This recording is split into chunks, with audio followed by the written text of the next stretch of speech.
الحمد لله وحده والصلاة والسلام على من لا نبي بعد. أما بعد فأعوذ بالله من الشيطان الرجيم. بسم الله الرحمن الرحيم. ألف لام را تلك آيات الكتاب المبين إنا أنزلناه قرآنا عربيا لعلكم تعقلون. نحن نقص عليك أحسن القصص بما أوحينا إليك هذا القرآن وإن كنت من قبله لمن الغافلين.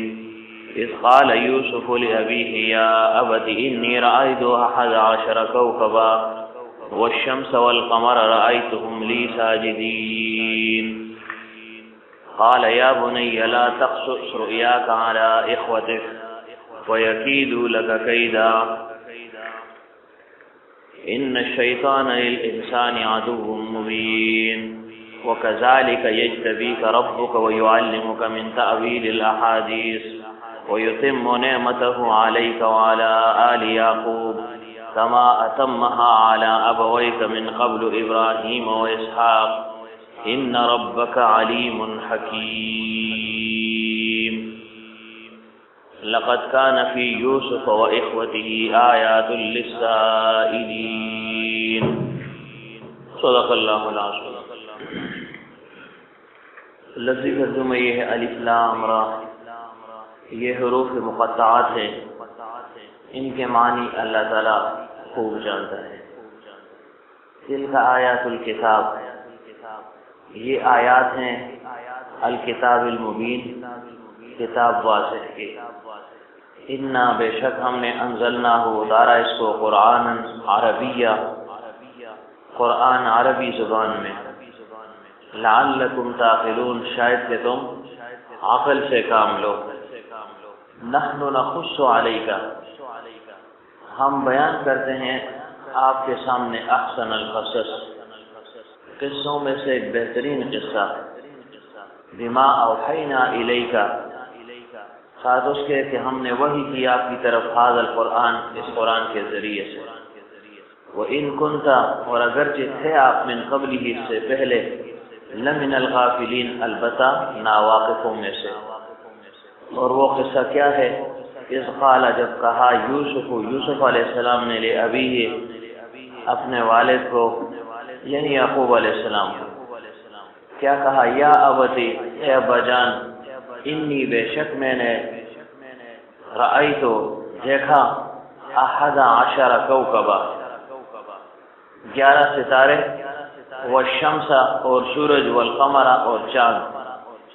رأیتہم، میں نے دیکھا ان کو، لی کہ وہ میرے لیے ساجدین، سجدہ کر رہے ہیں، یعنی اپنے سامنے ان کو سجدہ ریز دیکھا. قال، تو فرمایا یعقوب علیہ السلام نے، یا بنیہ، اے بیٹے، لا تقصص رؤیاک، مت بیان کر اپنے اس خواب کو، یا اپنا یہ خواب، علی اخوتک، اپنے بھائیوں سے، یا ان کے سامنے اس کا تذکرہ مت کرنا. کیوں؟ فیکیدوا لک کیدا، بس وہ سازش کریں گے تیرے خلاف سازش کرنا، منصوبہ بنائیں گے تیرے خلاف منصوبہ بنانا. ان الشیطان، آپ منصوبہ بنائیں گے کیوں؟ ان الشیطان، بے شک شیطان، للانسان، واسطے انسان کے، عدو، دشمن ہے، مبین، ظاہر. یعنی شیطان انسان کو دوسرے انسان کے خلاف اکساتا ہے. تو اس وجہ سے بھائیوں کے سامنے اس کا ذکر اور تذکرہ مت کرنا. وَكَذَلِكَ، اور اسی طرح، یجتبیک ربک، تیرے پروردگار نے منتخب کر دیا تجھ کو. وَيُعَلِّمُكَ، اور سکھایا تجھ کو، من تأویل الاحادیث، خوابوں کی تعبیر. وَيُتِمُّ نِعْمَتَهُ عَلَيْكَ، اور پوری کرتا ہے اپنی نعمت کو تجھ پر، وعلی آل یعقوب، اور آل یعقوب پر. یعنی اللہ تعالیٰ اپنی اس نعمت کو پورا فرمائے گا. اللہ تعالیٰ اپنا احسان فرما رہا ہے تجھ پر اور آل یعقوب پر. کما، جیسے کہ اتمہا، پورا کیا اس کو، یا احسان فرمایا، علی ابوئی کا، تیرے آبا پر، من قبل، اس سے پہلے. وہ کون تھے؟ ابراہیم و اسحاق، ابراہیم اور اسحاق علیہ السلام پر. جیسے اللہ تعالیٰ نے ان کو نعمت عطا فرمائی یعنی نبوت سے نوازا، اسی طرح اللہ تعالیٰ تجھے اور آل یعقوب کو نبوت سے نوازے گا۔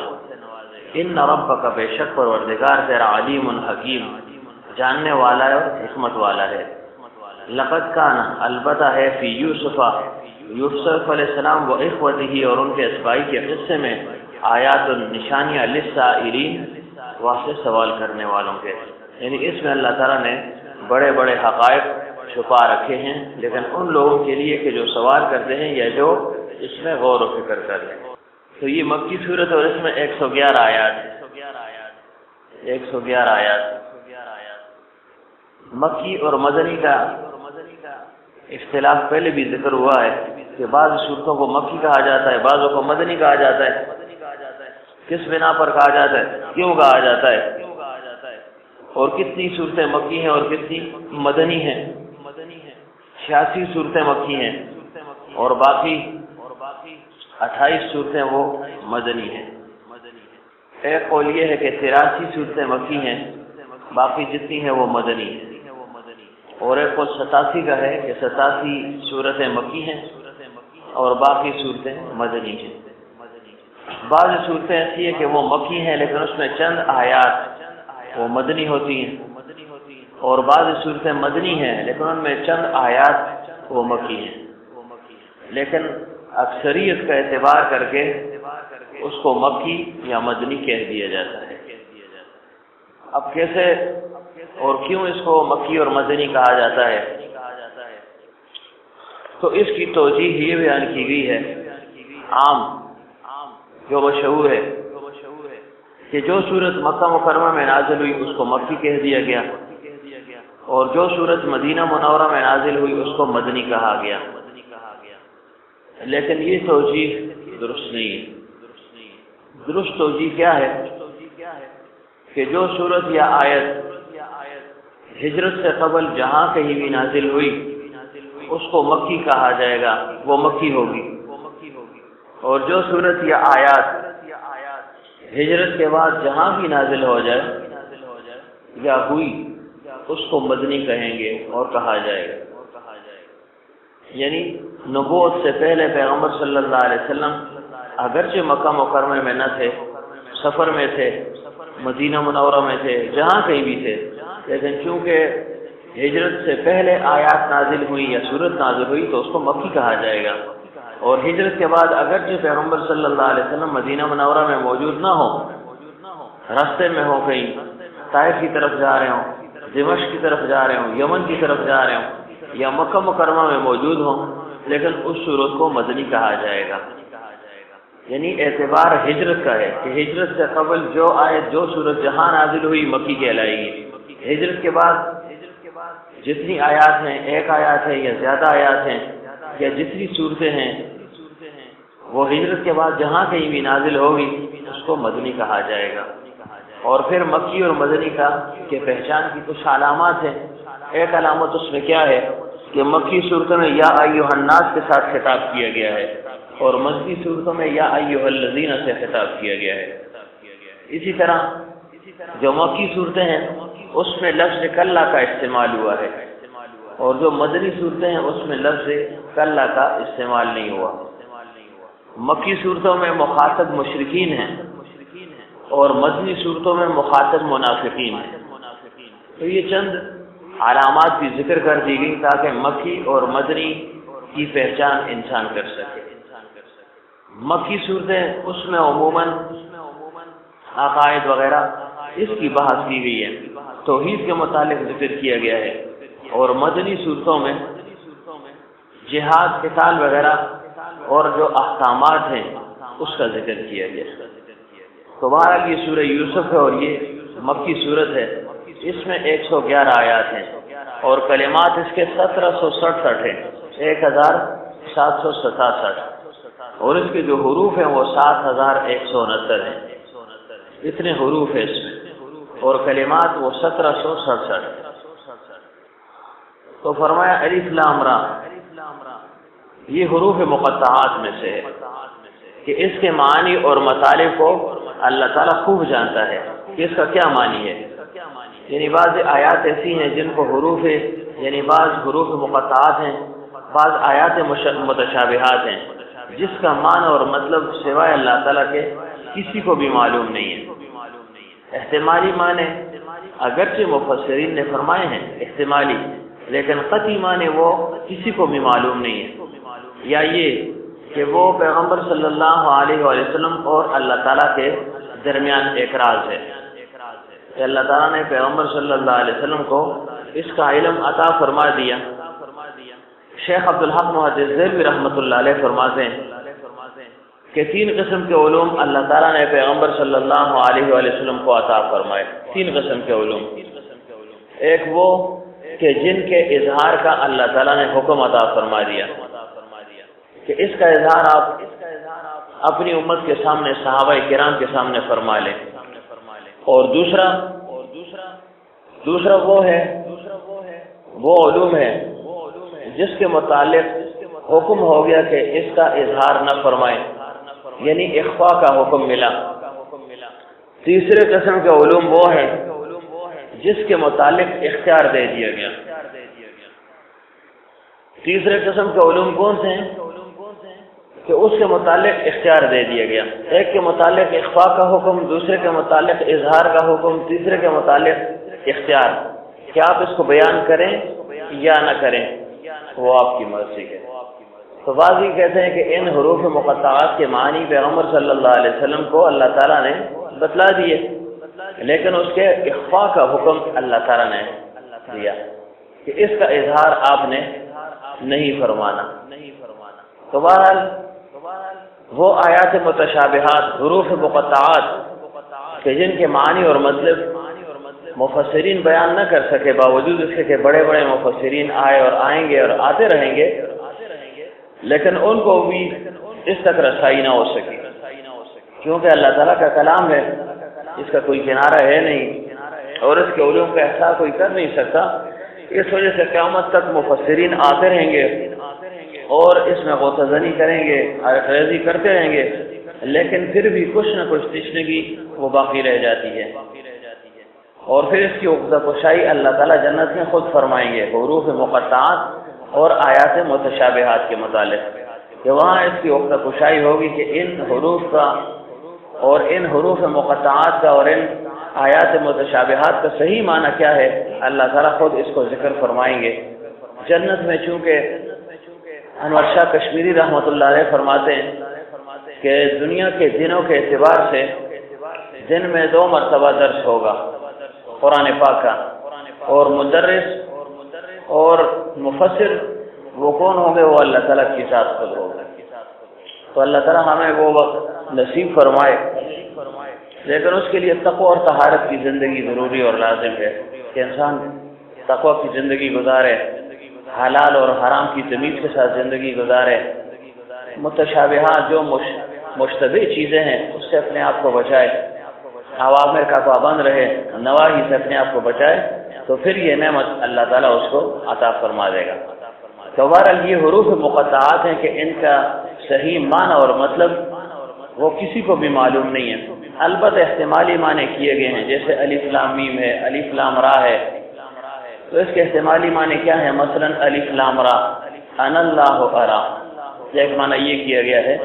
تفسیر ابن عباس، تنویر المقباس میں تفسیر ابن عباس میں عبداللہ ابن عباس رضی اللہ عنہ نے اس کا یہ معنی کیا ہے، کیا؟ الف سے مراد انا، لام سے مراد اللہ، را سے مراد ارا، انا اللہ ارا، کہ اے انسانوں جو کچھ تم کر رہے ہو میں اللہ تعالیٰ، میں خدا وحدہ ذوالجلال والاکرام میں تمہارے اس عمل کو اور تمہارے کرتوتوں کو دیکھ رہا ہوں، انا اللہ ارا، میں اللہ ہوں اور میں دیکھ رہا ہوں، بما تقولون و بما تفعلون، جو تم کرتے ہو اور جو تم بولتے ہو اس کو میں دیکھ رہا ہوں، مجھ سے کوئی چیز مخفی نہیں ہے، کوئی چیز مجھ سے چھپی ہوئی نہیں ہے۔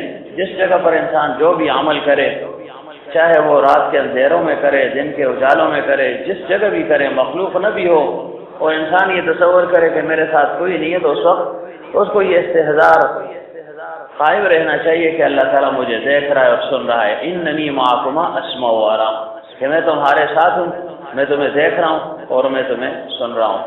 تلک آیات الکتاب المبین، کہ یہ آیات ہیں قرآن پاک کی، یعنی کتاب مبین کی، یعنی قرآن پاک کی۔ اب اس میں اشکال پیدا ہو سکتا ہے کہ جب معنی اور مطلب ہی نہیں آتا تو پھر کلام لغو ہو گیا۔ تو ہم کہتے ہیں جی الف لام را، ہمیں معنی نہیں آتا تو پھر فائدہ کیا ہے؟ تو حضرت رحمۃ اللہ علیہ فرمایا کرتے تھے کہ ایک دنیا کا کلام ہے اور ایک دین کا کلام ہے، کیونکہ یہ قرآن پاک کے الفاظ ہیں، تو فرمایا اس کا فائدہ بہرحال انسان کو پہنچتا ہے، یہ بے فائدہ نہیں ہے، اور اس کا فائدہ مرتب ہوتا ہے۔ کلام وہ لغو ہے جس کا فائدہ مرتب نہ ہو۔ اب دنیا کی کوئی بات ہو، دنیا کا کوئی کام ہو، اگر اس پر فائدہ مرتب نہ ہو تو وہ کام بے فائدہ ہو جاتا ہے۔ لیکن قرآن پاک کلام ایسا ہے کہ اس کے معنی اور مطلب سمجھ میں آئے یا نہ آئے، لیکن اس کا فائدہ ضرور بے ضرور مرتب ہوتا ہے، ضرور مرتب ہوتا ہے، اور اس پر ایمان لانا لازم ہے۔ فائدہ کیسے مرتب ہوگا؟ ہمارا ایمان ہے اس پر کہ یہ اللہ تعالیٰ کا کلام ہے، تو اس کا فائدہ مرتب ہو گیا۔ اگر کوئی انکار کرے گا تو ظاہر بے ایمان بن جائے گا، تو یہ نقصان ہو گیا اس کو۔ تو اس پر ایمان لانا چونکہ لازم اور واجب ہے، تو ہمیں معنی سمجھ آئے یا نہ، کیونکہ ایمان کا یہ جز ہے کہ قرآن پاک تم نے ماننا ہے، ایک ایک حرف کو ماننا ہے، لہذا ایمان لانے کا یہ فائدہ ہمیں مرتب ہو گیا۔ دوسرا، اس کی تلاوت انسان کرتا ہے تو یہ مستقل اس کا فائدہ ہے۔ تیسرا، یہ کلام الہی ہے کہ ہم اس کو دیکھتے ہیں کہ مجھے سمجھ آئے یا نہ، لیکن اللہ تعالیٰ کا کلام ہے، لہذا میں اس کو مانتا ہوں۔ چوتھا یہ کہ اگرچہ ہمیں معنی اور مطلب نہ آئے، لیکن بعض چیزوں کو صرف دیکھنا وہ عبادت ہے، جیسے قرآن پاک، کہ کسی کو معنی اور مطلب نہ آئے، تلاوت بھی نہ آئے، لیکن وہ صرف قرآن پاک کو کھول دے اور دیکھتا رہے، تو مستقل اس دیکھنے کا اس کو عبادت کا ثواب ملے گا، اگرچہ معنی اور مطلب بلکہ اس کو تلاوت بھی نہ آتی ہو۔ اسی طرح فرمایا کہ جب انسان عمل کرتا ہے تو ایک نیکی پر اللہ تعالیٰ اس کو 10 نیکیاں عطا فرما دیتا ہے، یا اس کی نیکیاں بڑھتے بڑھتے 100 تک پہنچ جاتی ہیں۔ مثلا الف لام را کسی نے کہہ دیا تو اب یہ رسم الخط کے لحاظ سے کتنے حروف ہیں؟ یہ تقریباً الف لام اور را، یہ 8 حروف بن جاتے ہیں، اور تلفظ کے اعتبار سے یہ 3 حروف ہیں، یعنی تلفظ میں یہ الف لام اور را ہے، لیکن رسم الخط کے لحاظ سے یہ کتنے ہیں؟ یہ 9 ہیں، یعنی الف میں الف بھی آ گیا، لام بھی آ گیا، فا بھی آ گیا، اور پھر لام ہے، لام الف اور میم، اور پھر را اور الف یا را اور یا، تو یہ 8 حروف ہو گئے۔ اب کوئی اس کو پڑھے، اس کو معنی آئے یا نہ آئے، تو اس کو کتنی نیکیاں ملیں گی؟ اگر یہ نماز کے اندر ہے اور کھڑے ہو کر نماز پڑھ رہا ہے تو ایک حرف پر اس کو 100 نیکیاں مل جائیں گی، تو گویا الف لام را پڑھنے سے اس کو 800 نیکیاں مل جائیں گی۔ اور اگر یہ بیٹھ کر نماز پڑھ رہا ہے تو اس کو 50 نیکیاں مل جائیں گی، یعنی کھڑے ہو کر 100 نیکیاں ہیں اور بیٹھ کر 50 نیکیاں ہیں۔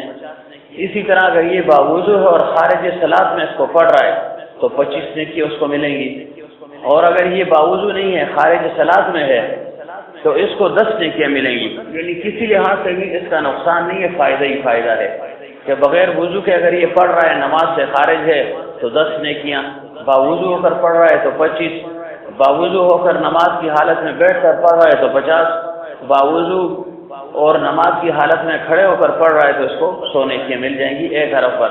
تو الف لام را کے پڑھنے پر نماز کی حالت میں 800 نیکیاں اس کو مل جائیں گی اگر کھڑا ہو رہا ہے، کھڑے ہو کر پڑھ رہا ہے، اور اگر بیٹھ کر پڑھتا ہے، مثلا نفل نماز ہے، چونکہ سنت اور واجب اور فرض اس کو کھڑے ہو کر ادا کرنا لازم اور ضروری ہے۔ ہاں کسی کو عذر پیش آئے، اگر کھڑا نہ ہو سکے تو وہ بیٹھ کر پڑھے گا، بیٹھ کر نہ پڑھ سکے تو پھر وہ لیٹ کر پڑھے گا، اشارے کے ساتھ نماز پڑھے گا، لیکن بہرحال اس نے پڑھنا ہے، تو یہ اس کا ثواب ہو گیا۔ دوسرا یہ کہ چونکہ اللہ تعالیٰ کا کلام ہے اور اللہ تعالیٰ کا حکم ہے کہ تم پڑھو، میں تمہیں اس پر ثواب عطا کروں گا، تو ہم اس کے مکلف ہی نہیں ہے کہ ہمیں معنی آتا ہے یا نہیں آتا، فائدہ ضرور بے ضرور اس کا مرتب ہو رہا ہے۔ امام احمد بن حنبل رحمۃ اللہ علیہ کو اللہ تعالیٰ کی زیارت ہوئی 99 مرتبہ، 100ویں مرتبہ جب ہوئی تو فرمایا یا اللہ کس طریقے سے میں تیرا قرب حاصل کروں، کوئی ایسا طریقہ ہو، کوئی ایسا عمل ہو جس سے مجھے جلد تیرا قرب حاصل ہو جائے۔ تو اللہ تعالیٰ نے فرمایا کہ قرآن پاک کی تلاوت زیادہ سے زیادہ کرو۔ امام احمد بن حنبل رحمۃ اللہ علیہ نے فرمایا یا اللہ بفہم او بغیر فہم، یعنی سمجھ کر یا بلا سمجھے، یعنی جس طرح بھی پڑھوں فائدہ مرتب ہوگا، قرب حاصل ہوگا۔ فرمایا ہاں بفہم او بغیر فہم، کہ اگر سمجھ کر پڑھو تو ظاہر ہے اس کا فائدہ ڈبل ہو جائے گا، پھر تو نور علی نور ہے۔ لیکن اگر معنی اور مطلب نہ بھی سمجھ آئے، صرف تلاوت کرتا رہے کہ یہ اللہ تعالیٰ کا کلام ہے، اس پر بھی تمہیں ضرور کہ ضرور ثواب ملے گا، اور اس کا بھی فائدہ مرتب ہوگا۔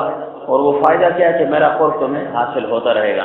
تو معلوم کیا ہوا کہ یہ پڑھنا چاہے معنی کے ساتھ ہو، چاہے بغیر معنی کے ہو، چاہے سمجھ آئے یا نہ آئے، صرف اس کی تلاوت یہ بھی بے فائدہ نہیں ہے، اس کا بھی فائدہ ضرور بھی ضرور مرتب ہوگا۔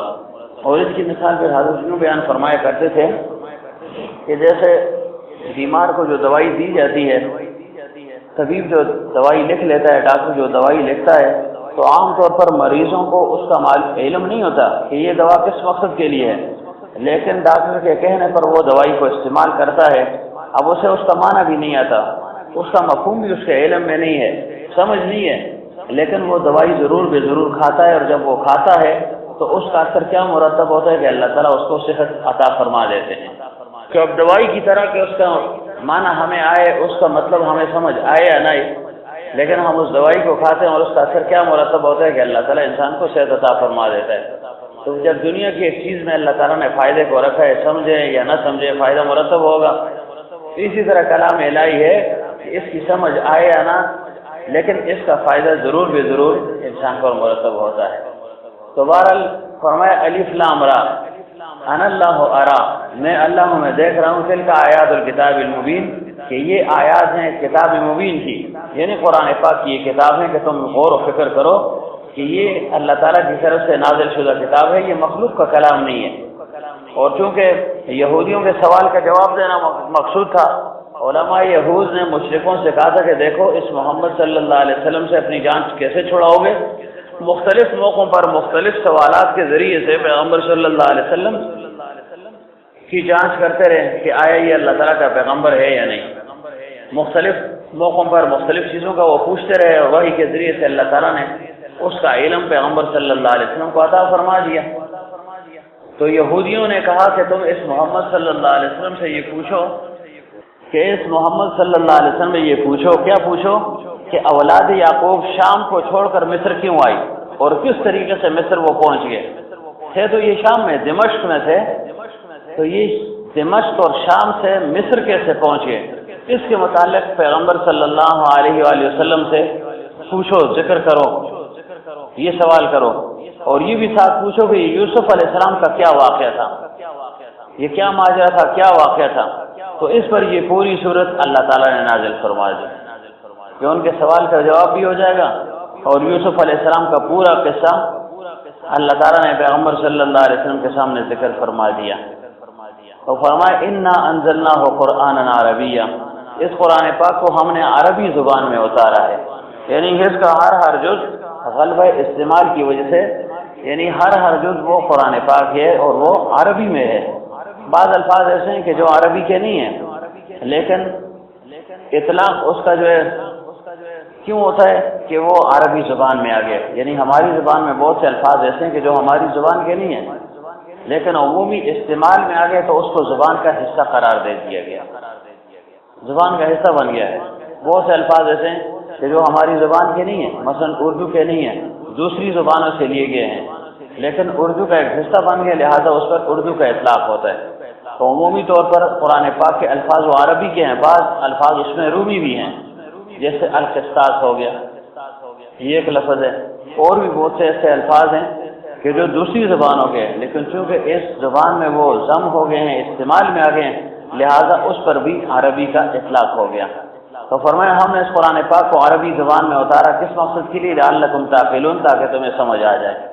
سعد بن وقاص نے فرمایا کہ پیغمبر صلی اللہ علیہ وسلم پر جب قرآن پاک نازل ہوا اور ایک زمانہ تک لوگوں کو اس کو پڑھ کر سنایا بھی، صحابہ کرام نے ایک روز عرض کی یا رسول اللہ صلی اللہ علیہ وسلم، ایک تو یہ شان نزول ہو گیا، دوسرا کیا کہ پیغمبر صلی اللہ علیہ وسلم کیونکہ قرآن پاک جیسے جیسے نازل ہوتا صحابہ کرام کے سامنے اس کو ذکر فرما لیا کرتے تھے، خود بھی اس کو یاد فرما لیا کرتے تھے، صحابہ بھی اس کو یاد فرما لیا کرتے تھے۔ تو صحابہ نے عرض کیا یا رسول اللہ صلی اللہ علیہ وسلم، اگر کوئی قصہ ہم پر آپ جو ہے نا سنا لیتے، کوئی قصہ ہمارے سامنے سناتے تو یہ بہت بہتر ہوتا۔ تو اس پر یہ آیت اللہ نزل احسن الحدیث نازل ہوئی، اور پھر بعض صحابہ نے کہا یا رسول اللہ صلی اللہ علیہ وسلم ہمیں نصیحت کریں، اور یاد دہانی کراتے رہیں تو یہ ہمارے لیے مفید ہوگا۔ اس پر یہ آیت علم یعن للذین آمنوا ان تخشع قلوبهم لذکر اللہ یہ نازل ہوئی۔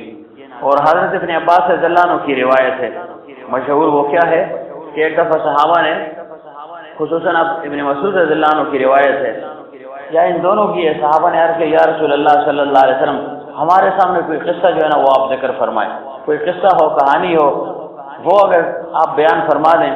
تو اللہ تعالیٰ نے سورہ یوسف کا نزول فرمائی، یعنی یہ سورت اللہ تعالیٰ نے یکمش نازل فرما دی۔ عمومی طور پر اللہ تعالیٰ نے موسیٰ علیہ السلام کا مثلا ذکر کیا ہے، ہود علیہ السلام کا ذکر کیا ہے، ایوب علیہ السلام کا ذکر کیا ہے، زکریا علیہ السلام کا ذکر کیا ہے، ابراہیم علیہ السلام کا ذکر کیا ہے، مختلف انبیاء کا ذکر کیا ہے، لیکن اس کے لیے مستقلاً کوئی صورت اللہ تعالیٰ نے مکمل طور پر نازل نہیں فرمائی۔ یعنی ایک جگہ پر ذکر ہوا، پھر دوسری جگہ، پھر تیسری جگہ سے جگہ جگہ پر اس پیغمبر وقت کا تذکرہ اللہ تعالیٰ نے فرمایا۔ لیکن یوسف علیہ السلام اور ان کے قصے کا یعنی خاصہ کیا ہے کہ اللہ تعالیٰ نے یکمش پوری کی پوری یہ سورہ یوسف نازل فرما دی، اور پورا قصہ اس سورہ یوسف میں اللہ تعالیٰ نے ذکر فرما دیا۔ اس صورت کے علاوہ یوسف علیہ السلام کا نام غالباً ایک دو جگہ پر آیا قرآن پاک میں، لیکن اس قصے اور واقعے کے متعلق معمولی اشارہ بھی کہیں آپ کو نہیں ملے گا۔ پورا قصہ اللہ تعالیٰ نے اس سورہ یوسف میں ذکر فرما دیا۔ ابراہیم علیہ السلام کے واقعے کو دیکھیں، سورہ اعراف میں بھی اس کا ذکر آپ کو ملے گا، سورہ ابراہیم میں بھی ملے گا، سورہ انبیاء میں بھی ملے گا، قصص میں بھی آپ کو مل جائے گا، حجر میں بھی آپ کو مل جائے گا۔ لیکن یوسف علیہ السلام کے اس قصے کے متعلق صرف اس صورت میں آپ کو سب کچھ ملے گا، اس کے علاوہ قرآن پاک میں کہیں بھی اس قصے کا کوئی تذکرہ نہیں ہے۔ تو یہ خاص یعنی خصوصیت ہے اس واقعے کی اور یوسف علیہ السلام اور ان کے بھائی کے واقعے کی۔ تو فرمایا نحن نقص علیک احسن القصص، اللہ تعالیٰ فرماتے ہیں میرے حبیب صلی اللہ علیہ وسلم جب آپ نے قصے کا مطالبہ کر دیا، صحابہ نے قصے کا مطالبہ کر دیا، تو چلے ہم آپ کے سامنے ایک بہترین قصہ بیان کرتے ہیں۔ قصص تو سبھی بہترین ہے، لیکن اس کو اللہ تعالیٰ نے فرمایا کہ یہ بہترین قصہ ہے، کیوں؟ اس میں عجیب و غریب حقائق ہیں، عجائبات قدرت ہیں، عبرتیں ہیں، حکمتیں ہیں، دقائق ہیں اور فوائد ہیں جو دین اور دنیا دونوں کے لحاظ سے ہیں کہ انسان کا دین بھی اس سے درست ہو جاتا ہے اور دنیا بھی اس کی سنور جاتی ہے۔ مثلا بادشاہ اور رعایا کی سیرتیں اس میں ذکر کر دی گئی، رعایا کا حال اور ان کی دلجوئی اس کا ذکر ہو گیا، علماء کے خصائل اس میں موجود ہیں کہ ان کی کیا خصلت ہونی چاہیے، عورتوں کی مکاری کا ذکر ہے کہ وہ کیسے جو ہے نا مکر سے کام لیتی ہیں، دشمنوں کی ایذا پر صبر کرنے کا بیان ہے، قابو پانے کے بعد بھی دشمنوں سے درگزر کرنے کا بیان ہے کہ جیسے یوسف علیہ السلام کے بھائیوں نے ان کے ساتھ ظلم کیا، زیادتی کی، لیکن اس ظلم اور ایذا کے بدلے میں انہوں نے صبر سے کام لیا، اور جب بھائیوں پر قابو بھی پا لیا پھر بھی درگزر سے انہوں نے کام لے لیا۔ تو یہ تعلیم ہے۔ تو فرمائے کہ یہ عجیب و غریب قصہ ہے کہ اس کو انسان جیسے جیسے پڑھتے آگے نکلتا جاتا ہے تو اس کی یعنی وہ جو طلب ہے وہ مزید بڑھتی جاتی ہے، وہ ختم نہیں ہوتی۔ اور غالباً خالد ابن معدان نے کہا کہ سورہ یوسف اور سورہ مریم اہل جنت جب جنت میں داخل ہو جائیں گے تو خصوصیت کے ساتھ سورہ یوسف اور سورہ مریم کو مزے لے لے کر جنتی اس کی تلاوت کریں گے اور اس کو پڑھیں گے۔ اور ابن عطا رحمۃ اللہ علیہ فرماتے ہیں کہ اگر کسی کو کوئی غم لاحق ہو، پریشان ہو، مصیبت میں مبتلا ہو، فکر میں ہو، تفکر میں ہو، تکلیف میں ہو، تو فرمایا کہ ہر غم رسیدہ کے لیے سورہ یوسف میں ایک چین اللہ تعالیٰ نے رکھا ہے، اس کو چاہیے کہ وہ سورہ یوسف کی تلاوت پھر کر لیا کرے، اللہ تعالیٰ اس کے اس غم کو راحت اور سکون اور اطمینان میں بدل دے گا۔ سمجھ گئے ہو؟ جاگ دیں کیا ہے سورہ کاف پورا پھرنے لگے گا تو پڑھتا کرنا سورہ یوسف پڑھا کرو، کام کرو، اس سے جو ہے نا سورہ یوسف ہی پڑھتا رہے گا۔ کچھ شادی نہیں ہوئی نا، غمزدہ ہے کہ کب ہوگی، پتہ نہیں کیا ہوگا، یہ کیا ہوگا، جواب تو کہہ دیجیے گا لیکن ہو جائے گی۔ ہاں شادی ہونے کا تو ہم جو ہے نا کہہ سکتے ہیں ہو جائے گی، لیکن ہوگا کیا اس کا جو ہے نا اس کا ہمیں پتہ نہیں، ورنہ جو ہے نا تنویر سے پوچھو کیا ہوگا پھر کیا ہوگا وہ جو ہے نا آگے پتہ چلے گا۔ تو فرمائے کہ یہ بہترین قصہ ہے۔ حضرت نے فرمایا کہ سورہ یوسف ہوگی، سورہ مریم اور اس طرح سورہ یاسین، سورہ نحل، 5 خصوصیت کے ساتھ 5 اردو کے متعلق فرمایا کرتے تھے کہ یہ انسان پڑھ لے اور کسی صاحب نسبت سے پڑھ لے تو انسان کی زندگی جو ہے نا وہ بدل جاتی ہے. صاحب نسبت ہو ایسے جو ہے نا بس جو ہے نا شروع ہو گیا جی الف لام میم اور جو ہے نا ختم ہو گیا، تو اس سے فائدہ نہیں ہوگا کہ جو نکات ہیں اس پر جو ہے نا انسان غور و فکر کرے، ایک آیت کو خوب جو ہے نا غور و خوض کے ساتھ پڑھے، حقائق اس سے مستنبط ہوں، پھر جو ہے نا اس پڑھنے کا مزہ بھی ہے نا، سنانے والا بھی صاحب نسبت ہو، سننے والا بھی صاحب نسبت ہو، تو پھر اس سننے اور سنانے کا اپنا ایک رنگ اور اپنا ایک مزہ ہوتا ہے. تو بہرحال کلام الہی ہے، اس میں انسان جتنی بھی عارف ریزی کرے گا اس کی یعنی کناروں تک انسان نہیں پہنچ سکتا، اور اس کے علوم کو انسان جو ہے نا پورا نہیں پا سکتا کہ میں نے علم حاصل کر لیا، میں نے عارف ریزی کر لی، سارے علوم مجھے حاصل ہو گئے، ایسا ممکن نہیں ہے. قیامت تک لوگ آتے رہیں گے اور اس کی تفسیر جو ہے نا مختلف انداز میں بیان کرتے رہیں گے، لیکن پھر بھی تشنگی اس میں رہ جائے گی. اسی وجہ سے علامہ فیضی نے کہا کلام اللہ لا حد لمحامدہ ولا عد لمکارمہ وما لا ساحل اللہ، کہ اللہ تعالیٰ کا کلام ایسا ہے لا حد لمحامدہ کہ اس کی حمد اس کو جو ہے نا کوئی گن نہیں سکتا، لا عد لمکارمہ اور اس کے جو مکارم ہے اس کا انسان احسان نہیں کر سکتا، وما لا ساحل اللہ اور یہ ایسا پانی ہے، ایسا سمندر ہے جس کا کوئی کنارہ نہیں، یعنی اس کے محامد اس کو آپ جو ہے نا گن نہیں سکتے، بتا نہیں سکتے. لا حد لمحامدہ کوئی حد اس کی نہیں ہے، نہ کوئی اس کی گنتی ہے، بلکہ ایسا دریا ہے کہ جس کا کوئی کنارہ نہیں ہے، کوئی کنارہ اس کا نہیں ہے. جتنا بھی انسان حاصل کرتا رہے بالآخر اس کو تشنگی محسوس ہی ہوتی ہے کہ بھائی یہ فلاں چیز رہ گئی ہے، فلاں چیز رہ گئی، اس کا کیا مقصد ہوگا، اس کا کیا مقصد ہوگا. تو جو چیزیں رہ جائیں گی اللہ تعالیٰ قیامت کے دن خود اس کا اظہار فرما دیں گے اور اس کا معنی اور تفسیر اللہ تعالیٰ خود بیان کریں گے. تو فرمایا اے میرے حبیب صلی اللہ علیہ وسلم آپ کے سامنے بہترین قصہ ہم بیان کرتے ہیں. اور کیسے بیان کرتے ہیں؟ آپ کو تو علم نہیں تھا، اس سے پہلے آپ ناواقف تھے اور یہ لوگ آپ سے پوچھ رہے ہیں. صحابہ کرام کا بھی دل بھی چاہ رہا ہے کہ کوئی قصہ بیان ہو. مشرکین مکہ بھی پوچھ رہے ہیں کہ یوسف علیہ السلام کون تھے اور کیا تھے اور کیسے مصر پہنچ گئے. تو ہم ان کے متعلق قرآن پاک کے ذریعے سے یعنی وحی کے ذریعے سے آپ کو اس کا علم دیتے ہیں. اور وہ کیا ہے؟ اذ قال یوسف لأبیہ یا ابت انی رأیت احد عشر کوکبا والشمس والقمر رأیتهم لی ساجدین. یہ کیا کہا؟ یا یوسف علیہ السلام نے اپنے والد سے کہا، یعقوب علیہ السلام سے کہا یا ابت اے ابا جان انی رأیت احد عشر کوکبا کہ میں نے 11 ستارے دیکھے. احد 1 10 11 کوکبن ستارے، وہ شمس اور سورج والقمر اور چاند، ان کو میں نے دیکھا. یعنی 13 چیزوں کو میں نے دیکھا، 11 ستارے اور شمس و قمر 13 ہو گئے. ان کو میں نے دیکھا. کس حالت میں دیکھا؟ رأیتهم لی ساجدین کہ یہ میرے سامنے سجدہ کر. یوسف علیہ السلام نے کیا فرمایا کہ میں نے خواب دیکھا ہے. اور خواب کے متعلق کل ذکر ہوا تھا نا، خواب کی کیا تعریف ہے؟ کس سے پوچھوں؟ آپ سب جو ہے نا سر نیچے کر لیں گے. شاہ صاحب دسو نا خواب کی کیا تعریف ہے؟ چلو علامہ صاحب بتا دیں گے. بتائیں جی خواب کی کیا تعریف ہے؟ آپ لوگوں کو تقریریں کرتے رہتے ہیں، میں خواب دیکھی وہ خواب دیکھی. خواب ہے کیا؟ کیا ہے؟ ایسے ہی لگے ہوئے ہیں آپ. کیا ہے تنویر؟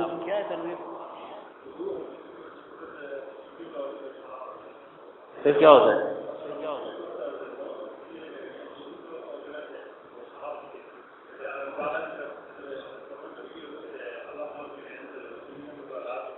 ٹھیک ہے کہ خواب کی تعریف کیا ہے مولانا؟ خواب کی تعریف یہ ہے کہ جب انسان سو جاتا ہے تو روح اور جسم کا جزوی انقطاع ہو جاتا ہے. روح اور جسم کا جزوی انقطاع ہوتا ہے. اس وقت یہ روح عالم بالا کی طرف سفر کرتی ہے، عالم بالا کی طرف. اور اس وقت اللہ تعالیٰ اس پر ماضی حال یا مستقبل کی کوئی چیز ظاہر فرما دیتا ہے. اس کو خواب کہتے ہیں. یہ باہر اتنا بڑا بڑا لکھا ہوا ہے نا خواب کا، پڑھنے کی فرصت ہی نہیں ہے آپ کو.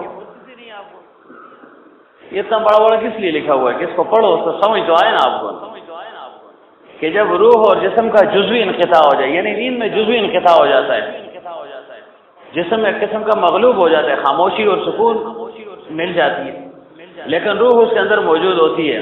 کیونکہ اگر روح موجود نہ ہو پھر تو بات ہی ختم ہوگی، پھر تو موت واقع ہو جائے گی. کلی انقطاع یہ موت ہے اور جزوی انقطاع یہ نیند ہے، یہ خواب ہے. اس وقت روح عالم بالا کی طرف سفر کرتی ہے اور پھر اس پر اللہ تعالیٰ ماضی حال اور مستقبل کی کوئی چیز منکشف فرما دیتا ہے، اس کو خواب کہتے ہیں۔ پھر خواب کی جو ہے نا وہ 3 قسمیں ہیں۔ کون سی؟ تخویف من النفس، تخویف من الشیطان اور تبشیر من اللہ۔ یعنی نفس انسان کو ڈراتا ہے، شیطان انسان کو ڈرا دیتا ہے، اور یا یہ کہ اللہ تعالیٰ کی طرف سے بشارت ہوتی ہے۔ البتہ پیغمبر کا جو خواب ہے وہ وحی ہوتا ہے، اس میں کوئی غلطی کا امکان نہیں ہوتا، اور عام انسان اگر خواب دیکھ لے تو اس میں غلطی کا امکان بہرحال موجود ہوتا ہے۔ چاہے جتنے بڑے درجے کا آدمی ہو، اس کا خواب وہ غلط ہو سکتا ہے، اس میں کوئی گڑبڑ ہو سکتی ہے، اور یہ بھی ہو سکتا ہے کہ ایک آدمی فاسق فاجر ہے لیکن اس کا خواب بالکل سچا ہو، جیسے یا کافر ہو اس کا خواب سچا ہو سکتا ہے۔ جیسے اسی سورہ یوسف میں آگے آئے گا کہ یوسف علیہ السلام جب جیل خانے میں چلے گئے تو 2 آدمی ان کے پاس آئے جو بادشاہ کے مقرب تھے۔ تو 2 آدمی چلے گئے، ایک کون سا تھا جی؟ ایک تھا شاقی جو شراب پلایا کرتا تھا بادشاہ کو، اور دوسرا کون سا تھا کہ وہ باورچی تھا، یعنی وہ کھانا پکانا اور کھلانا یہ اس کی ذمہ داری تھی۔ دونوں پر الزام لگ گیا کہ بادشاہ کو زہر کھلائی گئی ہے، کھانے میں زہر ملائی گئی ہے۔ دونوں مجرم قرار پائے، ایک نے کہا میں نے نہیں کیا، دوسرے نے کہا میں نے نہیں کیا۔ تو اس وقت انہوں نے خواب دیکھا، یا تو دیکھا یا بنایا، یا تو واقعتاً یہ خواب انہوں نے دیکھا تو وہ تھے کافر لیکن خواب ان کا سچا تھا۔ خواب انہوں نے کیا دیکھا؟ ایک نے کہا یوسف علیہ السلام سے کہ میں نے خواب دیکھا ہے کہ میرے سر پر ٹوکری ہے روٹیوں کی، اور اس سے پرندے آ کر روٹیاں اٹھا رہے ہیں، نوچ رہے ہیں، لے جا رہے ہیں، اس کی تعبیر دے دو۔ اور دوسرے نے کہا کہ میرے ہاتھ میں شراب ہے اور میں بادشاہ کو شراب پلا رہا ہوں، پانی پلا رہا ہوں، اس کی کیا تعبیر ہے؟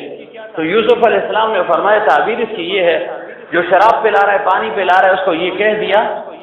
یوسف علیہ السلام نے اس سے کیا کہا کہ جس نے پانی پلایا تھا کہ میں نے پانی پلا رہا ہوں شراب، تو یوسف علیہ السلام نے فرمایا کہ تم آزاد ہو جاؤ گے، اور دوسرے سے کہا کہ تم سولی چڑھ جاؤ گے، یعنی تم مر جاؤ گے، تمہارے پھانسی کا آرڈر ہو جائے گا، تم بچ نہیں سکو گے، قید خانے میں مر جاؤ گے، اور دوسرے سے کہا تم رہا ہو جاؤ گے۔ اب ویسے ہی ہوا کہ جو باورچی تھا اس پر الزام ثابت ہو گیا، بادشاہ نے کہا اس کو سولی لٹکاؤ، اور جو دوسرا تھا وہ رہا ہو گیا، پھر دوبارہ بادشاہ کی خدمت میں پہنچ گیا۔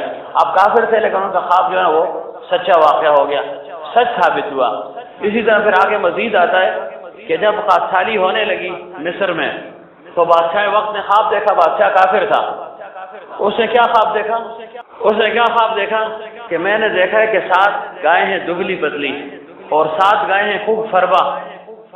ہونا یہ چاہیے تھا کہ فربا ان دبلیوں کو کھاتی، لیکن معاملہ الٹا ہے، دبلیاں گائے اٹھ رہی ہیں اور جو فربا ہیں طاقتور ہیں ان کو کھا رہی ہیں۔ اس کی کیا تعبیر ہے؟ انی ارا سبع بقرات ثمان یاکلہن سبع عجاف۔ آگے پھر مزید ہے، تو یوسف علیہ السلام نے فرمایا اس کی تعبیر یہ ہے کہ قحط واقع ہوگا، 7 سال مسلسل قحط سالی کے ہوں گے، اور 7 سال جو ہے نا وہ ہریالی ہوگی۔ اب خواب بالکل جو ہے اس کا سچا ثابت ہوا، واقعتاً 7 سال تک قحط سالی بھی رہی اور پھر 7 سال تک فراوانی رہی، پہلے فراوانی پھر قحط سالی، اور اس کے بعد پھر اگلا سال جو ہے نا خوب فراوانی ہوئی۔ تو اب کافر تھا لیکن اس کا خواب جو ہے نا وہ سچا واقع ہو گیا۔ پیغمبر صلی اللہ علیہ وسلم بدر کی مقام کی طرف جا رہے تھے، جنگ بدر کے واقعے سے پہلے حضرت عاتقہ نے خواب دیکھا، یہ اس وقت تک مسلمان نہیں تھی، یہ پیغمبر صلی اللہ علیہ وسلم کی چچا زاد تھی اور حضرت علی رضی اللہ عنہ کی بہن، انہوں نے خواب دیکھا۔ خواب کیا دیکھا کہ جو مکہ مکرمہ کا بڑا دریا ہے یا نہر ہے، وہاں وہ فرماتی ہیں کہ میں نے یہ دیکھا کہ کوئی ایک چیز نکلی ہے، جانوروں میں سے کوئی درندہ ہے، اور اس نے ایک شبخون مارا ہے اور ایک چیخ ماری ہے، یہ خواب میں نے دیکھا ہے۔ اور اپنے بھائیوں کے سامنے اس کا ذکر کر دیا، جو بڑے لوگ تھے ان کے سامنے ذکر کر دیا۔ اس کی تعبیر کیا تھی؟ خود ہی انہوں نے تعبیر بھی بتا دی۔ حضرت عاتقہ نے فرمایا بعد میں کہ میں نے اس وقت ان لوگوں کو منع کر دیا تھا کہ تم نے اس بدر کے مقام کی طرف نہیں جانا، کیونکہ میں نے اس سے ذرا خوفناک خواب دیکھا ہے جس کی تعبیر یہ کہ تمہیں شکست ہو جائے گی اور تم میں سے اکثر لوگ مر جائیں گے، لہذا تم اس جنگ میں جو ہے نا شرکت مت کرو۔ اب وہ حالت کفر میں تھی لیکن ان کا خواب جو ہے نا بالکل سچا ثابت ہو۔ تو یہ لازم اور ضروری نہیں ہے کہ کوئی مسلمان ہو یا مومن ہو اس کا خواب واقعتاً سچا ہو، لیکن پیغمبر صلی اللہ علیہ وسلم کی حدیث مبارک ہے اصدقکم رؤیا اصدقکم حدیثا، کہ جو جتنا سچا ہوگا اتنا ہی اس کا خواب سچا ہوگا۔ عمومی طور پر جھوٹا آدمی ہوگا نا تو اس کا خواب جھوٹا ہی ہوگا۔ کیا مطلب؟ جھوٹا آدمی ہے، لوگوں میں مشہور ہے جھوٹا، تو اگر اس نے خواب دیکھ بھی لیا تو معبر اس پر یقین نہیں کرے گا کہ یار یہ جھوٹا ہے، پتہ نہیں اس نے سچ کہا ہے، اپنے سے بنایا ہے، واقعتاً اس نے دیکھا ہے، لیکن یہ قاعدہ اور کلیہ نہیں ہے، عمومی جو ہے نا حکم بیان کر دیا ہے، جو جتنا سچا ہوگا اتنا ہی اس کا خواب بھی سچا ہوگا، جتنا جھوٹا ہوگا اتنا ہی اس کا خواب جو ہے نا وہ جھوٹ پر مبنی ہوگا، یعنی جھوٹ موٹ کی چیزیں بھی ہو دیکھ سکتا ہے، شیطان اس کو پھسلا سکتا ہے، جتنا تقوادار اور پرہیزگار ہوگا تو اس میں شیطان کا عمل دخل کم ہوگا، یہ مقصد ہے، اور جتنا جھوٹا ہوگا اللہ سے دور ہوگا، فسق و فجور میں زندگی گزار رہا ہے، نام کا مسلمان ہے، تو اگرچہ وہ بھی خواب دیکھے گا اس میں سچائی کا احتمال ہے لیکن اس میں جھوٹ کا احتمال زیادہ ہے، کیونکہ شیطان اس کو ورغلائے گا، پھسلائے گا، کچھ نہ کچھ چیزیں مزین کر کے پیش کر دے گا۔ تو یہ مقصود ہے کہ مسلمان کا خواب وہ جھوٹا ہو سکتا ہے اور کافر کا خواب جو ہے وہ سچا ہو سکتا ہے، اور پیغمبر صلی اللہ علیہ وسلم نے فرمایا نبوت ختم ہو چکی اور مبشرات باقی ہیں۔ مبشرات سے کیا مراد؟ فرمایا کہ خواب، نیک اور صالح خواب، رویا صالحہ، یہ مراد ہیں، اور فرمایا کہ خواب جو ہے یہ نبوت کا 46واں حصہ ہے، یہ مشہور حدیث ہے۔ ایک حدیث ہے فرمایا کہ یہ نبوت کا 25واں حصہ ہے، دوسری حدیث ہے کہ یہ نبوت کا 40واں حصہ ہے، تیسری حدیث یہ ہے کہ یہ نبوت کا 46واں حصہ ہے، چوتھی کیا 48واں، 49واں، 50واں، 70واں، 73واں، 76 اور شاید کچھ اور بھی ہوں گے، بہرحال میرے ذہن میں یہی ہے۔ اب یہ جو ہے نا مختلف کیوں ہے؟ جتنا تقوی اور طہارت ہوگی اس کے حساب سے اس کے لیے یہ درجہ ہے، زیادہ تقویدار ہوگا تو اس کے لیے 46 ہوگا، 25 ہوگا، 40 ہوگا، تقوی اور طہارت میں کمی ہوگی تو اس سے بہت جو ہے نا وہ لازم آتا رہے گا، یہ مراد ہے۔ اور 46 چونکہ مشہور ہے تو اس کو 46 ہی کیوں کہا جاتا ہے کہ یہ نبوت کا 46واں حصہ ہے؟ اس کی وجہ یہ ہے کہ پیغمبر صلی اللہ علیہ وسلم پر قرآن پاک کا نزول 23 سال کے عرصے میں ہوا، اس میں ابتدائی جو 6 ماہ تھے اس میں پیغمبر صلی اللہ علیہ وسلم کو اچھے اچھے بہترین خواب نظر آتے تھے، بہترین خواب دیکھ لیا کرتے تھے، اور بالکل جب صبح ہو جاتی تو اس خواب کو بالکل ظاہر دیکھ لیا کرتے تھے، یعنی اس کی تعبیر فوراً ہاتھوں ہاتھ جو ہے نا واقع ہو جاتی تھی۔ تو چونکہ 23 سال کا عرصہ ہے، اس کو اگر آپ 6 پر تقسیم کر لیں یعنی 2 پر ایسے چلتے رہیں تو یہ 46 حصے بن جاتے ہیں، 23 سال کے 46 حصے بن جاتے ہیں۔ تو اس وجہ سے فرمایا کہ نبوت کا یہ کہ اچھے خواب مبشرات یہ نبوت کا 46واں حصہ ہے۔ سمجھتی کہ نہ سمجھتی؟ کیا کہا؟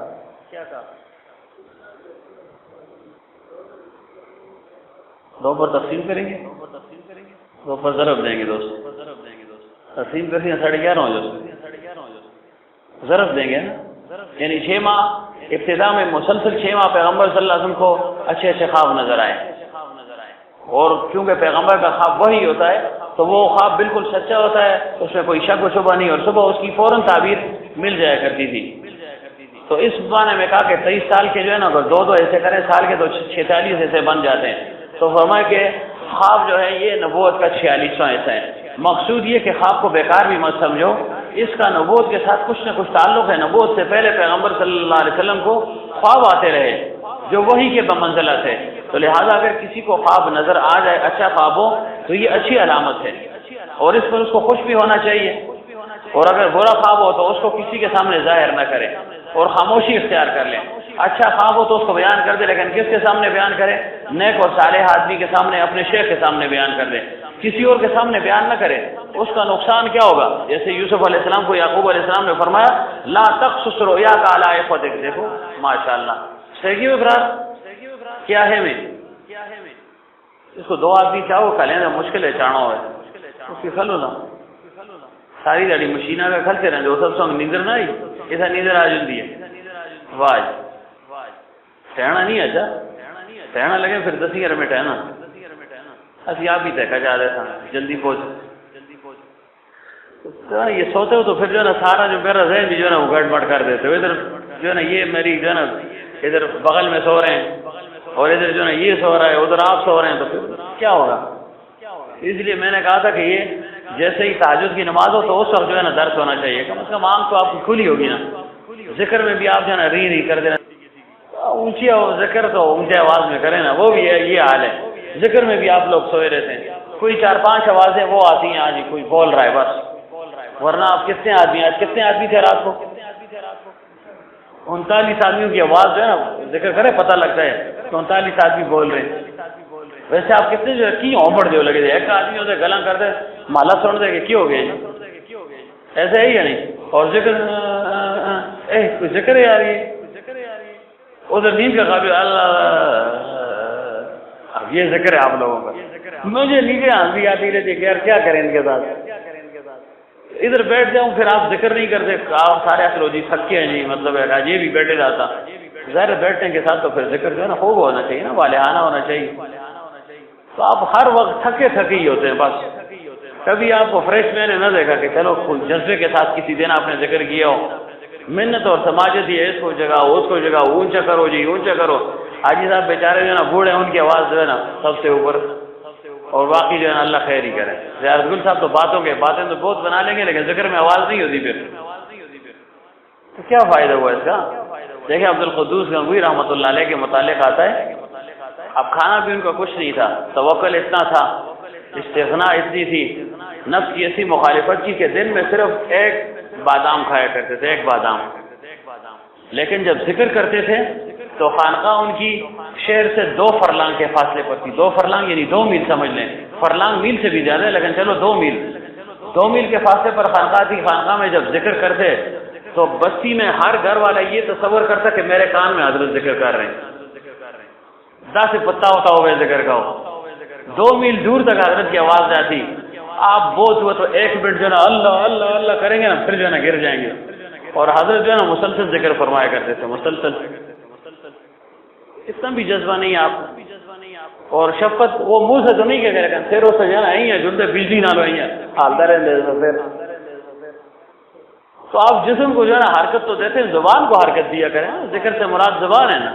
زبان کو حرکت ہی نہیں رہی ہے بولتا کوئی بھی نہیں چائے دے لگتے ہو کم از کم کرے جو ہے نا صحیح ذکر ہونا چاہیے. ورنہ حدادی ذکر پھر کیا کرے صبح صبح. ہاں ایسا حدادی ذکر ان سے کروائیں کہ لا الہ کے ساتھ اٹھائے اور الا اللہ کے ساتھ بٹھائیں پھر دیکھیں جو نیند آتی ہے یا نہیں. ایسا دماغ ٹھیک ہو جائے گا. پھر رستم کہے گا اللہ تعالیٰ پیروں میں صحیح چیز کے ایسا لیکن مجھ کو اٹھائے بٹھائے نا. حدادی ذکر اس کو کہتے ہیں نا کہ جس مرید میں سستی آ جائے تو حضرت فرماتے تھے اس سے حدادی ذکر کروا. حدادی کیا ہے کہ حداد جو ہے نا ہتھوڑا اٹھاتا ہے نا ایسے اور پھر نیچے مارتا ہے ایسے. تو یہ مطلب ہے لا الہ الا اللہ لا الہ الا اللہ. پھر دیکھو نیند آتی ہے نہیں. میرے خیال ہے آج یہ کام ہونا چاہیے. پھر بوڑھا جوان جو ہے نا سب برابر ہو جائے کسی کو نیند نہیں آئے گی. چلو اگر نیند آئے گی تو مزہ تو آئے گا نا بعد میں نیند کا. لیکن جو سا نکلے تو پھر نیند بھی تھوڑی آتی ہے. جی نر بابت بسود ستی رہنے نیندری زور دیتے رہے نا. تو بہرحال پسنی جو ہے نا وہ کیا بات عرض کرا تھا خواب کے متعلق کہ خواب جو یہ نبوت کا حصہ ہے. پھر بعض اکابر یہ فرماتے ہیں کہ کن کن دنوں کے خواب جو ہے نا وہ زیادہ سچے ہوتے ہیں یا زیادہ جلد ان کی تعبیر نکلتی ہے. تو فرمایا کہ غالباً 6 تاریخ ہو گئی 7 تاریخ 8 تاریخ ہو گئی 9 10 15 16 اور 19 اور 26 غالباً ان دنوں کے جو خواب ہوتے ہیں وہ سچے ہوتے ہیں اور ان کی تعبیر بھی جلدی ظاہر ہو جاتی ہے.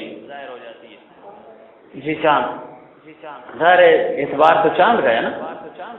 اور جو دوسرے ہیں تقریباً غالباً 11 تاریخ کا ہو گیا 5 ہو گیا اور 3 اور 17 یہ خواب بھی ہیں. ان کی تعبیر بھی جلد جو ہے نا وہ واقع ہو جاتی ہے. بات کہتے ہیں کہ ان کی تعبیر جلدی واقع نہیں ہوتی لیکن خواب جو ہے نا وہ اچھا ہوتا ہے بہتر ہوتا ہے. تو چلو جس تاریخ میں بھی آ جائیے تو ہر ایک نا اپنا جو ہے نا ایک وہ تجربہ بیان کیا ہوا ہے. کوئی جو ہے نا اس کا یعنی حرف آخر نہیں ہے کہ بس اسی تاریخ میں خواب دیکھا تو یہ خواب سچا ہوگا اور کسی اور تاریخ میں دیکھ لی تو خواب سچا نہیں ہوگا. یا ان دنوں کا خواب جو ہے نا وہ جلدی اس کی تعبیر واقع ہوگی اور باقی دنوں کی جلدی واقع نہیں ہوگی.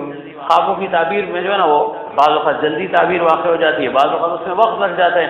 اب جیسے یوسف علیہ السلام نے یہ خواب دیکھا کہ 11 ستارے اور شمس و قمر میرے سامنے سجریز ہیں تو فرمایا کہ 40 سال کے بعد اس کی تعبیر ظاہر ہوئی.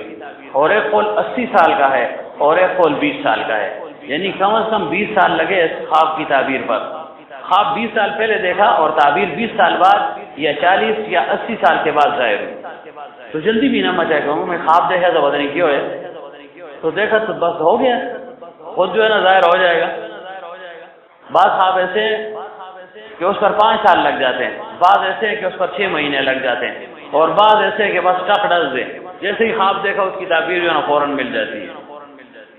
تو مختلف احوال ہیں اور اس کے مطابق اللہ تعالیٰ وہ حکم نازل فرما دیتا ہے۔ پھر بعض خواب ایسے جیسے کل بھی عرض کیا تھا کہ وہ ظاہر میں تو اچھے معلوم ہوتے لیکن حقیقت میں اس کی تعبیر اچھی نہیں ہوتی، اور بعض خواب ظاہر میں بہتر معلوم نہیں ہوتے، اچھے معلوم نہیں ہوتے، لیکن اس کی تعبیر اچھی ہوتی ہے، اس کی تعبیر جو ہے بہتر ہوتی ہے۔ مثلا کوئی اپنی والدہ کو دیکھے خواب میں کہ میں جو ہے نا والدہ کے ساتھ جو ہے مثلا حرام کاری میں مبتلا ہوں، زنا میں مشغول ہوں، تو اب یہ برا خواب ہے، ظاہر میں بڑا برا لگتا ہے کہ بھائی والدہ ہے، یہ کیا ہو گیا ہے؟ تو اس کی تعبیر معبرین نے کیا بتلائی ہے؟ فرمایا کہ اس میں انکساری کی طرف اشارہ ہے، انکساری اور تواضع کی طرف اشارہ ہے۔ اب یہ معنی اس سے لیا گیا ہے، تو یہ نہ ہو کہ کوئی خواب اس قسم کا دیکھے وہ ڈر جائے، بس شیخ کے سامنے پیش کر دے تو وہ خود اس کی تعبیر بتا دے گا کہ ہاں یہ خواب واقعتاً جو ہے نا ڈراؤنا ہے یا نا اس کی حقیقت بدلی ہوئی ہے۔ جیسے زبیدہ خاتون کے متعلق آتا ہے، یہ غالباً نہیں بیان ہوا کل کہ زبیدہ خاتون نے خواب دیکھا۔ کیا خواب دیکھا؟ اس نے خواب دیکھا کہ دنیا کے جتنے مرد ہیں یہ میرے ساتھ جو ہے نا اپنی خواہش پوری کر رہے ہیں، صحبت کر رہے ہیں، میرے ساتھ مباشرت کر رہے ہیں۔ بڑی پشیمان ہوئی، نادم ہوئی تو کہ یا اللہ یہ کیا ہو گیا؟ پتہ نہیں کون سا گناہ مجھ سے ہو گیا کہ یہ جو ایسا عجیب و غریب خواب دیکھا میں نے۔ اب کسی کے سامنے بیان بھی نہیں کر سکتی تھی تو اپنی خادمہ کو بھیجا۔ اس وقت غالباً ابن سیرین رحمۃ اللہ علیہ یا امام مالک رحمۃ اللہ علیہ کوئی ان بزرگوں میں سے تھے، ان کے پاس آدمی بھیجا کہ جاؤ یہ خواب بیان کرنا، لیکن میرا نہیں کہنا، اچھا اپنا کہنا۔ خادمہ سے کہا اپنا کہنا، کیونکہ میرا کہوں گی تو یہ تو بڑی بری بات ہے، بدنامی ہو جائے گی۔ یہ تو بند ہو گیا ہے، یہی ہے نا، بدنامی ہو جائے گی۔ تو تم ایسا کرنا، میرا نام نہیں لینا۔ جب امام وقت کے پاس وہ عورت چلی گئی کہ امام صاحب میں نے یہ خواب دیکھا ہے کہ ساری دنیا کے لوگ میرے ساتھ مباشرت کر رہے ہیں، اس نے کہا تجھے دیکھو اور تیرے منہ کو دیکھو، یہ منہ اور جو ہے نا منصور کی دار، تم اس کے قابل نہیں ہو، یہ خواب تم نہیں دیکھ سکتی ہو۔ یہ کسی جو ہے نا اچھی عورت نے یہ خواب دیکھا ہے، کوئی جہاں دیدہ عورت ہے، تقویدار نیک پرہیزگار عورت ہے اور بڑے اعلی صفات کی مالک عورت نے یہ خواب دیکھا، وہ تو نے یہ خواب نہیں دیکھا۔ اس نے کہا میں نے دیکھا۔ اس نے کہا نہیں دیکھو، مجھے پتہ ہے تمہاری عزیز مجھے معلوم ہے، تمہیں یہ خواب نہیں آ سکتا۔ وہ حیران ہو گئی، واپس آ گئی کہ جس نے یہ خواب دیکھا ہے اس کا بتاؤ کہ کس نے یہ خواب دیکھا ہے۔ اب ادھر زبیدہ خاتون نے پابندی لگائی تھی کہ میرا نام نہیں لینا، کہ میرا نام جو ہے نا وہ نہیں لینا۔ یہ واپس آ گئی عورت اور زبیدہ خاتون سے کہا کہ امام صاحب نے تو تعبیر دینے سے انکار کر دیا کہ یہ خواب تم نے نہیں دیکھا، جس نے دیکھا یا تو وہ خود آئے یا اس کا نام بتلاؤ، یا اس کا نام بتلاؤ یا خود جو ہے نا وہ آ جائے۔ تو اس وقت زبیدہ خاتون نے کہا کہ چلو میں بھی چلتی ہوں۔ اب جو ہے نا شرماتی ہوئی آئی کہ بھائی یہ عجیب و غریب خواب ہے، کیسے جو ہے نا بیان کروں گی اور یہ کیا ہو گیا میرے ساتھ۔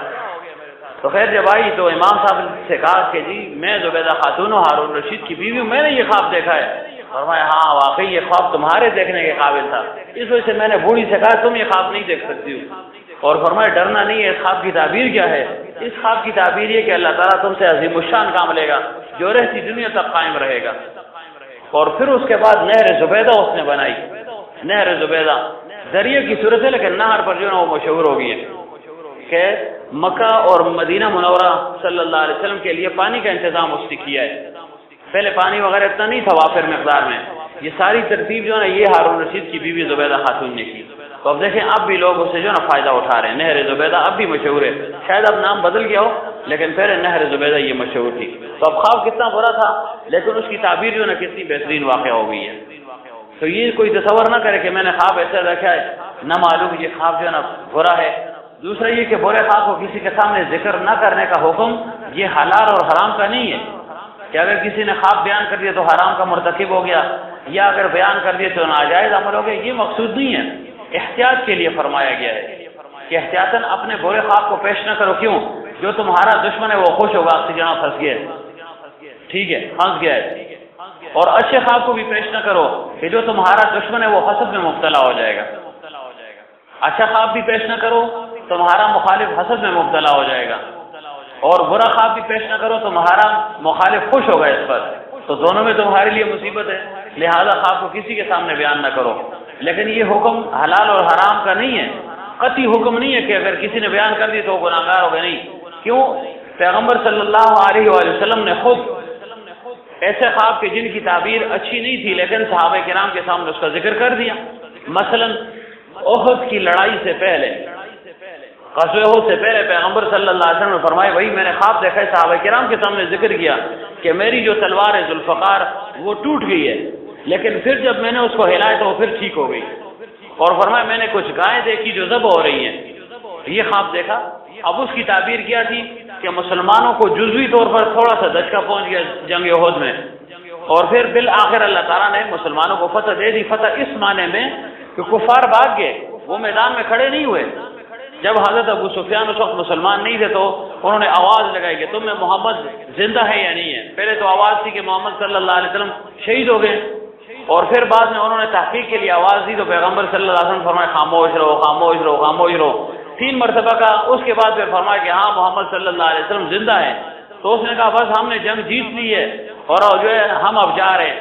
تو پیغمبر صلی اللہ علیہ وسلم فرمایا ان کا پیچھا کرو، اور پھر ایک خاص مقام تھا وہاں تک ان کو دوڑاتے رہے. آگے آگے مشرکین تھے اور پیچھے پیچھے مسلمان تھے، لیکن وہ کھڑے نہیں ہوئے. اس وجہ سے انہوں نے سمجھ لیا کہ چلو ہم نے مسلمانوں کو زیادہ شہید کیے، 70 کے قریب صحابہ شہید ہو گئے تھے. تو کہا یہ وقتی طور پر ہماری فتح. وہ یہ سمجھ رہے تھے حالانکہ یہ ان کی شکست تھی کہ اگر واقعی انہوں نے فتح ان کو نصیب ہوئی تھی تو پھر انہیں میدان چھوڑنا نہیں چاہیے تھا، لیکن میدان کفار نے چھوڑا تھا، مسلمانوں نے نہیں چھوڑا.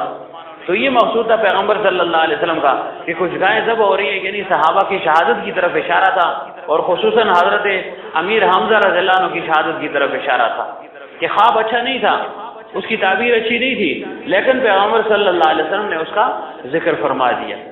تو یہ مقصود نہیں ہے کہ برا خواب کسی کے سامنے بیان کرنے سے آپ گناہ گار ہو جائیں گے.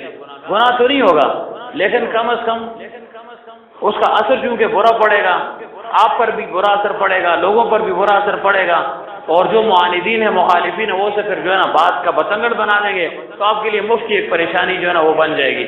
لہٰذا برے خواب کو کسی کے سامنے بیان ہی نہ کرو، اور اچھے خواب کو بھی اپنے دوست جو قریب کے ہیں جن کے متعلق آپ کو یہ علم ہو کہ یہ حسد میں مبتلا نہیں ہوں گے، ان کے سامنے اگر آپ بیان کر سکتے ہیں، بیان کرنا چاہیں تو کر سکتے ہیں، لیکن نہ کرنا بہتر ہے. اب جو ہے نا پیر بھائی ہیں مثلا آپ ادھر سب موجود ہیں، اب ڈاکٹر صاحب نے خواب دیکھیں ان کو جگا دیں یار، رستم ان کو جگائے یار، جاگ جاؤ بھائی.